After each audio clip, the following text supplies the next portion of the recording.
Тэгэд ерөөхдөө Дональд Трамп энэ дээрээ ерөөхдөө ухарсан юм байхгүй хатуу бодлого барьж байгаа. Та нар түрөө ингээд зогсоомоор байгаа юм бол зогсоё. Тэгээд Дональд Трамп бас юу хэлсэн бэ гэх юм бол өнөөдөр шөнө та нар энэ манай улсын төсвийг өндөрсөхгүй юм бол, дээшлүүлэхгүй юм бол, шинэ төсөв батлахгүй юм бол би маш олон төрлийн ажилтан халнаа.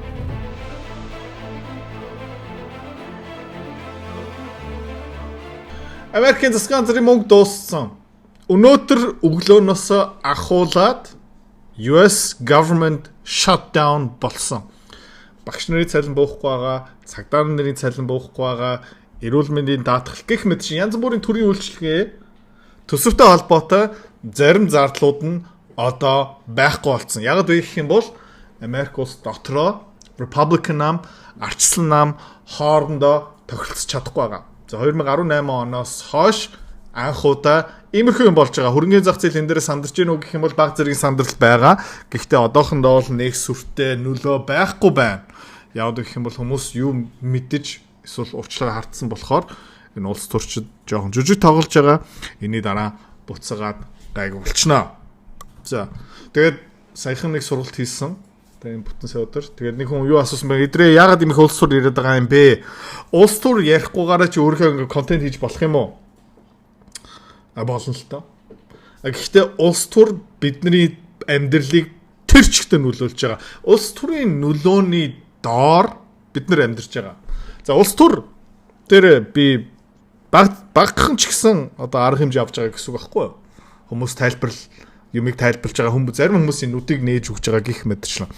Яагаад вэ гэх юм бол хизээ нэгэн цагт энэ улс төрөөсөө болоод залуу ирчүүдийн зарим нь магадгүй хизээ нэгэн цагт Оросын нэг нүхэн дотор тэ дайн дотор ингээ байлтж магадгүй. Тэгээ Украинаас болж, Европоос болж. Тэгээ бид нар энэ туслах юм бэ гэх юм бол мэдээж Оросуудад туслана. За тэгээд нэг нүхэн дотор их бууны сум дээгүүр нисч энэ тэнд ингээ тесрээд зарим найз нүхтүүд нас барцсан улс төрийн нөлөө тийм байдаг. За өөр улс төрийн нөлөө юу юм бэ гэх юм бол инфляц, ажилгүйдлийн түвшин, экспортын орлого, таадын ажлын байр, геополитик ерөөхдөө энэ Монгол руу орчиж байгаа. Долларын урсгал, барааны урсгал бүх юмыг өдөрж байгаа болохоор ийм улс төр ярьж байгаа. За. Тэгэхээр улс төрчнөр ямар төрлийн хүмүүс юм бэ гэх юм бол таад ерөөхдөө сайхан харсан байгаа хаа. Тийм учраас тэр Монгол ялнаа, ингэн мэнгэн тэгэн ард түмний төлөө, ноён уулын төлөө гих мэдчлэн худлаа ярьж байгаа хүмүүст бити итгэхээрээ. Окей? Улс төрч болно. Улс төрчийн карьер хөгөө явна. 20-30 жил улс төрч байснаа гэдэг чинь угаасаа 2 нүртэй биш 3, 4, 5, 6 нүртэй. За. Тэгээд ерөөхдөө татвар өндөрсөх ёстой. Шудраг нийгмийн төлөө эмэгтэй эрэгтэйчүүдийн бла бла бла LGBTQ феминизм ярьж байгаа хүмүүсээс бүр хоол байх ёстой. Яг гэх юм бол тийм шудраг мудрын яриад байдаг хүмүүс нь ерөөхдөө зүүнний үзэл бодлоо одоо left leaning socialist marxist үзэл бодлоо хүмүүс тэд нар бол зүгээр ингээд таадын сонсмар үгийг хэрэгжилж байгаа хайж байгаа. Та эмзэг сэдв дээрээ ингээ оноо авах гэж үзэж байгаа. Тэгэл 4 жил болгон сайхан жүжиг тоглоод юу хийдэг юм бэ гэх юм бол өөрийгөө тэ керман дансаа дүүргчдэг. За энэ дээр ер нь бол тэр өндөр зэрэглэлийн боловсруулалтай тэ гэгэрцэн байх ёстой. Улс төрчин хаана байгаа бэ гэх юм бол би өөрөө багтаа юуж боддог байсан бэ гэх юм бол Америкчуу. За тэгээд Америк улсын ардчлал намын хүмүүсийг таадаг зүгээр сонсуулаад харуулад үгүй заяа. Өмнө 10, 20, 25 жилийн өмнө яг юу ярьдаг байсан бэ хэдүүлээ хамт харцгаая. 18 оноос хойш Facebook page, 20 оноос эхлүүлээд Instagram, 22 оноос эхлээд YouTube page хөгжүүлсэн. За энэ 3 пэйжийг ингээд дагагчийн тоо нэмчих юм бол одоо бараг 500-600 мянган дагагчтай. Санхүүгийн зах зээл дээр одоо номер 1 контент бүтээгч болсон. Энэгээр дамжуулаад ямар гавьяа бий болж байгаа юм бэ гэх юм бол ном зарагдаж байгаа, сургалт зарагдаж байгаа, автоматын харилцагч маш сайнаар өсөж байгаа. За тэгээ та ч гэсэн өөрөө жижиг бизнестэй, дунд зэргийн бизнестэй тэгээ борлуулалтаа дэмжмээр байгаа юм бол миний бүх бичих борлуулалтын чадвар шингэсэн Power намайг сонирхоорой. Idrots.com дээр захиалж болно. Дэлгэрэнгүй мэдээл бас тэндээс. All Americans. Энэ хэм бэ гэх юм бол ерөнхийлөгч Bill Clinton. Окей, Hillary Clinton-ийн нөхөр ямар намын гишүүн юм бэ гэх юм бол ардчсан намын гишүүн Америк. not only in the states most heavily affected, but in every place in this country, are rightly disturbed by the large numbers of illegal aliens entering our country. Бүх Америкчууд юундаа санаа зовж байгаа юм бэ? Юу эсэргүүцэж байгаа юм бэ гэх юм бол манай Америк улс руу ямар олон хууль бусаар мигрантууд, цагаачлууд орж ирж байгаа юм бэ? Энэ сүдийг одоо аль нам ярьж байгаа лээ? Демократ нам ярьж байгаа лөө? Republican нам ярьж байгаа лөө? 25-30 жилийн дотор юу өөрчлөгдсөн бэ? The jobs they hold might otherwise be held by citizens or legal immigrants. Тэгээд Америкчуудын ажлын байруудыг одоо хэн булаагаад авч байгаа юм бэ гэх юм бол тэр хууль бусаар манай Америк улс руу нэвтэрж байгаа хүмүүс тэ Америк иргэдүүдийн ажлын байрыг булаагаад авч гинэ гэсэн юм ярьж байна. Service they use impose burdens on our taxpayers. За тэдний ашиглаж байгаа манай эрүүл мэндийн даатгал нийгмийн үйлчлэгээ хэрэглээд тэ манай Америк улсын иргэдийн тушааж байгаа татварын орлогоос тэд нар паразит маягаар амьдарч байгаа юм биш үү гэж бас ярьлаа. That's why our administration has moved aggressively to secure our borders more by hiring a record number of new border guards. За тийм учраас миний засгийн газар ямар арга хэмжээ авч байгаа юм бэ гэх юм бол тэ тэр хил дээр аюулгүй байдлын буулгах, хилийг ерөөхдөө цоорхоо байлгахаа болох. Тэгээ бид нар түүхэн дээд хэмжээний хил дээр ажиллах, одоо хилийг хянах гайлын ажилтан ажилд авлаа. By deporting twice as many criminal aliens as ever before. Тэгээд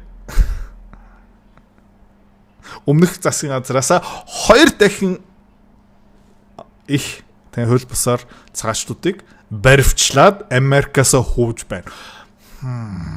By cracking down on illegal hiring, by barring welfare benefits to illegal aliens. За, Bill Clinton дараагийн хүн хин бэ? Would you allow these cities to ignore the federal law regarding the reporting of illegal immigrants and in fact provide sanctuary to these immigrants?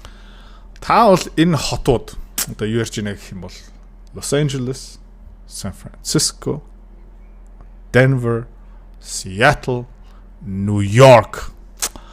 Ямар юугаар алдартай байх юм бол Sanctuary City гэдэг. Ерөнхийдөө нөгөө хамгаалттай хотууд. Хэнийг хамгаалдаг юм бэ гэх юм бол хууль бусаар орж ирсэн цагаачлуудыг хамгаалдаг. Цагдаа гайл майлаас. Окей. Тэндээ тэр хүмүүс чөлөөд амьдарч болдгийн. The reason Хинбэ. Joe Biden юм шүү. the cities ignore the federal law is the fact that there is no funding at the federal level. Энэ тэр хотууд хууль зурж байгаа. Тэгээд тэр хотуудад тийм зорилготой одоо хууль бусаар нэвтэрсэн цагаачлуудыг тижээх, халамжлах, төр үйлчлэгээ үзүүлэх төсөв манай тий улсын хэмжээнд төсөв байхгүй шүү. To provide for the kind of enforcement at the federal level you need. Pick up the New York Times today. There's a city not far across the river from my state that imposed a similar sanctions. And what they found out is, as a consequence of that, their city went in the dumps. За тэгээд Delaware мужийн сенатор байсан тухайд тэг юу болж байгаа юм гэх бол яа манай мужийн яг нөгөө талд нь бас нэг хот байсан. Sanctuary City. Хууль бусаар орд нэвтэрсэн цагаачуудыг хамгаалдаг. Тэг юу болсон бэ гэх юм бол тэр хот тэр ч дампуурсан гэж. In the dumpster, stores started closing, everything started to happen, and they changed the policy. Part of the problem is you have to have a federal government that can enforce laws. За тэгээд биднэрт ерөөхдөө юу хэрэгтэй бэ гэх юм бол манай засгийн газар тэр хуулиудыг хэрэгжүүлэх хэрэгтэй байдаг юм аа. Тэм Sanctuary City, тэм хууль бусаар цагаачуудыг хамгаалдаг хотууд байх ёсгүй гэсэн утгатай юм ярьж шүү. This administration has been fundamentally derelict in not funding any of the requirements that are needed even to enforce the existing law. За. Энэ юм бэ гэх юм бол Nancy Pelosi за 2005 онд юу ярьж исэн бэ гэх юм бол Nancy Pelosi арчлан намын баг дарга байсан гэх юм уу да. Их хурлын дарга бас байсан олон жил. Тэгээд San Francisco хотоос сонгогдсон хүн. Тэгээ Сан Франциско хотыг ерөөхдөө тэр чигтээ дампуур болсон. За тэгээ Nancy Pelosi 2005 онд юу ярьж исэн бэ гэдүүлээ сонирхцгоо. Broken borders. Цоорхоо хэл. That's an oxymoron. За тэр бол oxymoron юу гэсэн үг юм бэ гэх юм бол хэл гэдэг үг угаасаа цоорхоо байх ёсгүй. Тэгээ нэг хязгаар гэсэн үг шүү дээ. За тэгээд цоорхоо хэл гэдэг чинь ер нь бол тэр үгийг утгагүй болгож байгаа юм биш үү? Something we can't tolerate. Тийм юмыг бид нэр хүлээн зөвшөөрөх ёсгүй. Borders of their nature, our definition as a nation, and our protection. Хэл юу юм бэ гэх юм бол манай улс хаана эхэлж байгаа юм бэ? Манай улс хаана дуусж байгаа юм бэ? Тодорхойлдог. Тэгээ тэр хэл манай улсыг хамгаалдаг. As a country, broken borders they don't exist. We Тэгээ цоорхой хэл гэсэн юм угаасаа байдаггүй юм байх ёсгүй. can't tolerate them. So let's say from the start that we all in this body, and I know I can speak very firmly Тийм юмыг бид нэр угаасаа хүлээн зөвшөөрч болохгүй. for the Democrats, support strong border control. Тэгээ манай ардчлал нам тэгээ юуны төлөө тэмцдэг юм бэ гэх юм бол хүчтэй хүчрэхэг цоорхоо биш хэл. And it must be part, and the first part, of any comprehensive immigration reform. За тэгээд хэл бол тийм бидний анхаарах ёстой хамгийн том одоо бодлогын төвшингийн тийм юм. Хин бэ? Hillary Clinton. Аль намын гишүүн блэ? So, I think we got to have tough conditions. Tell people to come out of the shadows. If they've committed a crime, deport them. No. За бид нар ерөөхдөө тийм зөөлөн байх ёсгүй. Ерөөхдөө жоохон хатуу бодлого барих ёстой. Хүмүүсийг зүгээр тэр харанхуй сүүдрээсээ гэмт хэргийн ертөнцөөс гараад ир. Гэмт хэрэг хийсэн бол гараад ир. Манай улсаас зайл. Questions asked, they're gone. Ямар нэг юм ярихгүй заяа. Зүгээр та нар байхгүй. If they've been working and are law abiding, we should say here are the conditions for you staying. You have to pay a stiff fine because you came here illegally. За тэгээд хөдөлмөрлөж байгаа, татвар төлж байгаа тийм Америк улсын эдийн засгийн төлөө тийм тэмцэж байгаа хүмүүс байх юм бол окей. За ийм нөхцөлийг биелүүлэх юм бол та нар энд үлдэж болно. Гэхдээ та нар асар том торгууль төлөх ёстой. Яагаад гэх юм бол та манай улс руу хууль бусаар орж ирсэн. Солонгос улс яг иймэрхүү төрлийн бодлого явуулдаг. You have to pay back taxes. Чингээд биднэрт үртэй татварыг эргүүлээд бол And you have to try to learn English. Чи англиэл сурах ёстой. And you have Юу болоод исэн бэ? Өнгөрсөн 20 жилийн хугацаанд энэ Америкийн ардчлал нам дотор юу болсон юм бэ? to wait in line. Тэгээ чи очрох ёстой. За тэгээ ардчлал намын нэг хүнийг мартсан байна те. Yes we can. Barack Hussein Obama. This is not going to be a free ride. Энэ өнгөө аялал биш шүү. It's not going to be some instant amnesty. Чамайг бол шууд өршөөн гэж байхгүй. What's going to happen is you are going to pay a significant fine. Юу болох юм бэ гэх юм бол чи асар том торгууль төлнө. You are going to learn English. Чи бол англи хэл сурна. You are going to go to the back of the line so that you don't get ahead of somebody who was in Mexico City applying legally. Тэгээ чи очрохын хамгийн сүүлийн юу дээр очно. За яг гэх юм бол Mexico City-д нэг хүн хууль ёсны дагуу өргөдлөө явуулсан байж магадгүй. Тэрний урд чи дайран гэсэн юм байхгүй шүү. But after you've done these things over a certain period of time, you can earn your citizenship. За тэгээд энэ бүх юм хийснийхаа дараа нэлээд урт хугацаа өнгөрснийхаа дараа чи магадгүй манай Америк улсын иргэн болох магадaltaй. За If you're a criminal, you'll be deported. чи гэмт хэрэгтэй юм бол чамайг зайлуулна. If you plan to enter the US illegally, your chances of getting caught and sent back just went up. Тэгээд чи манай улс руу хууль бусаар нэвтрэх гээд байгаа юм бол тэгээд дараа нь баригдах юм бол бид нар чамайг ерөөхдөө хөөгө гаргана. The actions I'm taking are not only lawful, they're the kinds of actions taken by every single Republican president and every single Democratic president. Тэгээд миний ярьж байгаа юм чинь ерөөхдөө хуулийн дагуу шүү. Тэгээд энэ арга хэмжээ Republican намын ерөнхийлөгч хэрэгжүүлдэг байсан, Democrat намын ерөнхийлөгч хэрэгжүүлдэг байсан. Би бол нэг цоо шин сонин содон бодлого ерөөсөө явуулах байгаа шүү. For the past half century. Өнгөрсөн 50 жилийн хугацаанд иймэрхүү л байсан шүү. За. Тэгээ Америкчууд Тэ Дональд Трамптай өнөөдөр яагаад маргалтж байгаа юм бэ? Яагаад засгийн газрын төсвийг өндөрсөхгүй байгаа юм бэ? Яг гэх юм бол энэ ардсан нам юу үсгэж байгаа юм бэ гэх юм бол ойролцоо 1.5 их $80 хууль бусаар Америк руу нэвтэрч орж ирсэн цагаачдуудын эрүүл мэндийн даатгал, төрийн үйлчилгээ гэх мэтчлэн төлөвлөх гэж байгаа. За тэгээд ерөнхийдөө Дональд Трамп энэ дээрээ ерөнхий ухарсан юм байхгүй хадуу бодлого барьж байгаа. Та нар төрөө ингээд зогсоомоор байгаа юм бол зогсоё.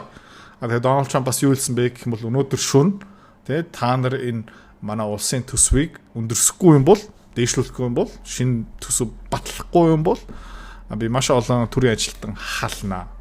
За тэгээ энэ худлаа жүжигчнүүд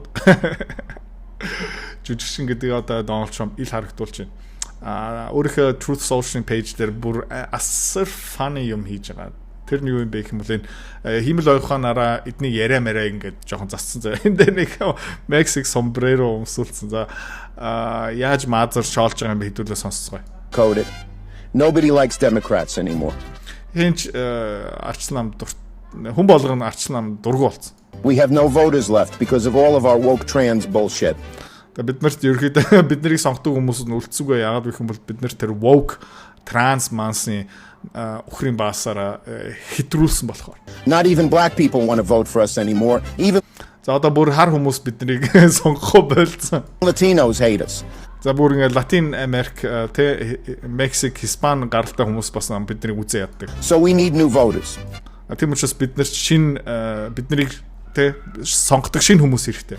And if we give all these illegal aliens free healthcare, we might be able to get them on our side so they can vote for us. За тэгээ бид нар энэ хууль бусаар ирсэн мигрантуудад өнгөө эрүүл мэндийн даатгал янз бүрийн юм өгөх юм бол магадгүй тэд нар биднийг сонгож маг. They can't even speak English, so they won't realize we're just a bunch of woke pieces of shit.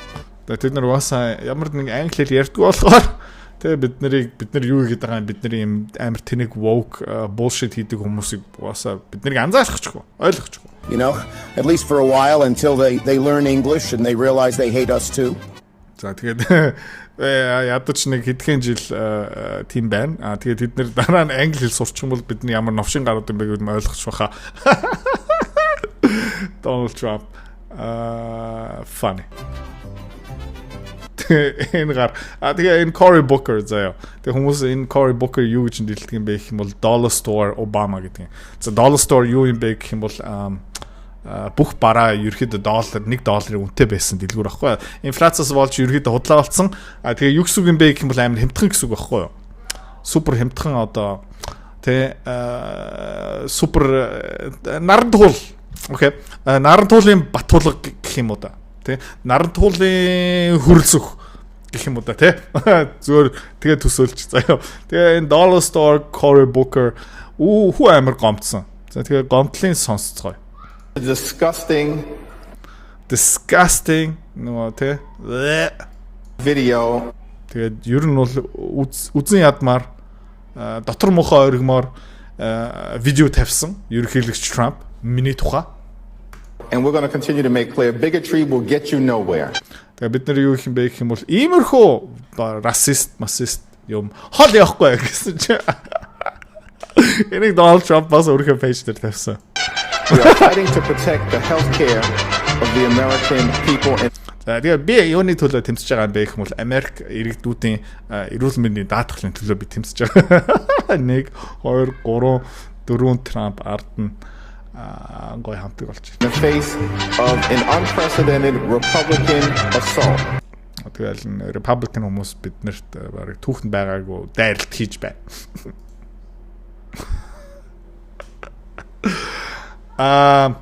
Make America Great Again. Тэгээд юу анзаарсан бэ? Тэгээд амар 180 градусаар эргэждэг. Зарим нь бүр ингээд 360 градус эргэснийхаа дараа дахиад нэг 180 градус эргээд тэгээд ерөөд хэдэн удаа эргэснээ баг мэдрэхээ болцсон байгаа зү энэ улс төрчнөр тий Америк улс төрчнөр тийм Европ улс төрчнөр тийм Монгол улсын улс төрчнөр бүгдөө яг адилхан тий одоо 3 4 нам дамжсан хулгайчуд бас байгаа шүү дээ Эвсэл яаж магаал гэдэг. Тэ? Ямар ч ялгаагүй шүү заяа. Тэгэл ингээл ноён уул ярина уу, дорнтын уран ярина уу, оюу толгоон гэрээ ярина уу, тэр нүүрс ярина уу, зэсийн орд ярина уу, юу ярина уу хамаагүй заяа. Угаасаа цаана хутлаа өөргөлж дандаа зогсолтгүй угаасаа цусанд орсон байгууллаа шаадаг гарав.